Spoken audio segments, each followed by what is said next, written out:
Hi hello ಸ್ನೇಹಿತರೆ, ನಮಸ್ಕಾರ. ಎಲ್ರಿಗೂ ಕೂಡ ಬನ್ನಿ ಸ್ನೇಹಿತರೆ, ನಾನು ಇವತ್ತು ನಿಮಗಾಗಿ ಯುಗಾದಿ ಹಬ್ಬಕ್ಕಾಗಿ ಸ್ಪೆಷಲಿ ಮಾವಿನಕಾಯಿ ಚಿತ್ರಾನ್ನ ರೆಸಿಪಿ ತೊಗೊಂಡು ಬಂದಿದ್ದೀನಿ. ನಿಮ್ಮ ಕಡೆ ಕೂಡ ಪದ್ಧತಿಯಲ್ಲಿ ಮಾವಿನಕಾಯಿ ಚಿತ್ರಾನ್ನ ರೆಸಿಪಿ ಖಂಡಿತವಾಗಿ ಮಾಡೋರಿದ್ರೆ ನನಗೆ ಕಮೆಂಟ್ಸ್ ಮಾಡಿ ತಿಳಿಸ್ಬೋದು. ಇಲ್ಲದೇ ಇರೋರು ಕೂಡ ಈ ರೀತಿ ಮಾವಿನಕಾಯಿ ಚಿತ್ರಾನ್ನ ಯುಗಾದಿ ಹಬ್ಬಕ್ಕೆ ಸ್ಪೆಷಲಿ ಮಾಡಿಕೊಂಡು ತಿನ್ಬೋದು. ಹಾಗಿದ್ರೆ ಸಿಂಪಲ್ ವಿಧಾನವಾಗಿ ಮಾವಿನಕಾಯಿ ಚಿತ್ರಾನ್ನ ಮಾಡೋದಕ್ಕಾಗಿ ಫಸ್ಟಿಗೆ ಸ್ನೇಹಿತರೆ, ಒಂದು ದಪ್ಪ ತಳ ಇರುವಂಥದ್ದು ಕಡೆಯಿನ ಮೇಲೆ ನಾನು ರೀತಿ ಬಿಸಿಗೆ ಇಟ್ಕೊಂಡಿದ್ದೀನಿ ಸ್ಟವ್ ಮೇಲೆ. ಆಮೇಲೆ ಅದಕ್ಕೆ ಒಂದು 3 ರಿಂದ 4 ಚಮಚದಷ್ಟು ಎಣ್ಣೆ ಹಾಕ್ತಾ ಇರೋವಂಥದ್ದು. ನಾನು ಸ್ವಲ್ಪ ಜಾಸ್ತಿ ಕ್ವಾಂಟಿಟಿಯಲ್ಲಿ ಮಾಡ್ತಾಯಿದ್ದೀನಿ.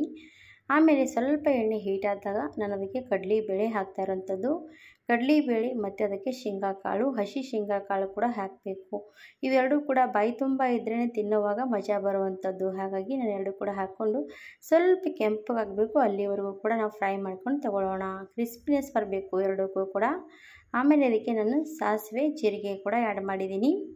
ಈಗ ಮಾವಿನಕಾಯಿ ಚಿತ್ರಾನ್ನ ಅಂದಮೇಲೆ ಮಾವಿನಕಾಯಿ ಬೇಕೇ ಬೇಕಲ್ವ ಸ್ನೇಹಿತರೆ. ಹಾಗಾಗಿ ನಾನು ಇವಾಗ ಮಾವಿನಕಾಯಿ ತುರ್ಕೊಂಡು ತೊಗೊಂಡಿದ್ದೀನಿ. ಅಲ್ಲಿ ಒಣ ಮೆಣಸಿನ್ಕಾಯಿ ಹಾಗೆ ಬೆಳ್ಳುಳ್ಳಿ ಪೇಸ್ಟ್ ಕೂಡ ತೊಗೋಬೇಕು. ಇವಾಗ ಎಣ್ಣೆಯಲ್ಲಿ ಬೆಳ್ಳುಳ್ಳಿ ಪೇಸ್ಟ್ ಹಾಕಬೇಕು, ಹಾಗೆ ಒಣ ಮೆಣಸಿನ್ಕಾಯಿ ಕೂಡ ಹಾಕ್ಕೊಂಡ್ಬಿಡಿ. ಇದ್ರ ಜೊತೆಗೆ ಸ್ವಲ್ಪ ಕರಿಬೇವು ಕೂಡ ಖಂಡಿತವಾಗಿ ಆ್ಯಡ್ ಮಾಡಿ.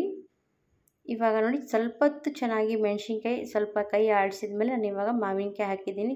ಚೆನ್ನಾಗಿ ಈ ರೀತಿ ತುರ್ಕೊಂಡು ತೊಗೋಬೇಕು. ಹುಳಿ ಇರುವಂಥ ಮಾವಿನಕಾಯಿನೇ ತೊಗೊಳ್ಳಿ. ಆಮೇಲೆ ಅದಕ್ಕೆ ಅರಿಶಿಣದ ಪುಡಿ ಹಾಕ್ಕೊಂಡು ನಾವು ಇವಾಗ ಚೆನ್ನಾಗಿ ಈ ರೀತಿ ಎಲ್ಲ ಕೂಡ ಮಿಕ್ಸ್ ಮಾಡ್ಕೊಂಡು ತೊಗೋಬೇಕು. ಹುಳಿ ಆಗಿ ರುಚಿಯಾಗಿ ಒಂಥರ ಬಾಯಿಗೆ ರುಚಿ ಕೊಡುವಂಥದ್ದಂದರೆ ಮಾವಿನಕಾಯಿ ಚಿತ್ರಾನ್ನ ಕೇಳೇಬೇಡಿ ಸ್ನೇಹಿತರೆ, ಭಾಳ ಭಾರಿ ಆಗುತ್ತೆ. ಹಾಗಾಗಿ ಖಂಡಿತವಾಗಿ ಟ್ರೈ ಮಾಡ್ಬೋದು. ಸ್ವಲ್ಪ ಹೊತ್ತು ಎಣ್ಣೆಯಲ್ಲಿ ಸ್ವಲ್ಪ ಮೆತ್ತಗಾಗೋದಕ್ಕೆ ಬಿಡಬೇಕು. ಹಾಗೆ ನಾವೇನು ಮಾಡಬೇಕಂದ್ರೆ ಆಲ್ರೆಡಿ ಅನ್ನ ಮಾಡಿಟ್ಕೊಂಡಿರಬೇಕು. ಬಿಸಿಯಾಗಿ ಅನ್ನ ಇದ್ದರೆ ಸ್ವಲ್ಪ ಬಿಡಿಯಾಗಿ ಮಾಡ್ಕೊಳ್ಳಿ. ಇವಾಗ ನೋಡಿ ನಾನು ಅನ್ನ ಮಾಡಿಟ್ಕೊಂಡಿದ್ದೀನಿ ಬಿಡಿಯಾಗಿ. ಇವಾಗ ಇದರಲ್ಲಿ ಹಾಕಿ ಮಿಕ್ಸ್ ಮಾಡಿದ್ರೆ ಸಾಕು. ನೋಡಿ ರುಚಿಯಾಗಿ ನಾನು ಮಾಡಿರುವಂಥ ಯುಗಾದಿ ಹಬ್ಬಕ್ಕಾಗಿ ಮಾವಿನಕಾಯಿ ಚಿತ್ರಾನ್ನ ರೆಸಿಪಿ ರೆಡಿ ಆಯಿತು. ತುಂಬಾ ಸರಳ ವಿಧಾನವಾಗಿ ಮಾಡುವಂಥದ್ದು. ಯಾರಿಗೆಲ್ಲ ಬರದೇ ಇರೋರು ಖಂಡಿತವಾಗಿ ಈ ಥರ ಕೂಡ ನೀವು ಕೂಡ ಮಾವಿನಕಾಯಿ ಚಿತ್ರಾನ್ನ ಖಂಡಿತವಾಗಿ ರೆಡಿ ಮಾಡಿಕೊಂಡು ತಿಂದು ನೋಡಿ. ನಿಮಗೂ ಕೂಡ ಯುಗಾದಿ ಹಬ್ಬದ ಎಲ್ರಿಗೂ ಕೂಡ ಶುಭಾಶಯಗಳು ಸ್ನೇಹಿತರಿಗೆ.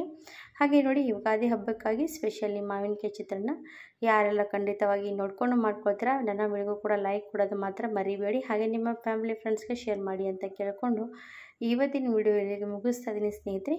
ಮುಂದೆ ಬರೋ ವಿಡಿಯೋಗೆ ನೀವು ಕೂಡ ಕಾಯ್ತಾರಿ. ಮುಂದೆ ಬರೋ ವಿಡಿಯೋನ ನೀವು ಕೂಡ ಸಪೋರ್ಟ್ ಮಾಡ್ತಾ ಇರಬೇಕಂತ ನಾನು ಕೂಡ ಅಂದ್ಕೊಳ್ತೀನಿ. ಹಾಗಾಗಿ ಇವತ್ತಿನ ವಿಡಿಯೋ ಇಲ್ಲಿಗೆ ಎಂಡ್ ಮಾಡ್ತೀನಿ. ವೀಕ್ಷಕರು ಯಾರೆಲ್ಲ ನೋಡಿದ್ರು ಅವರಿಗೆಲ್ಲರೂ ಕೂಡ ಧನ್ಯವಾದ.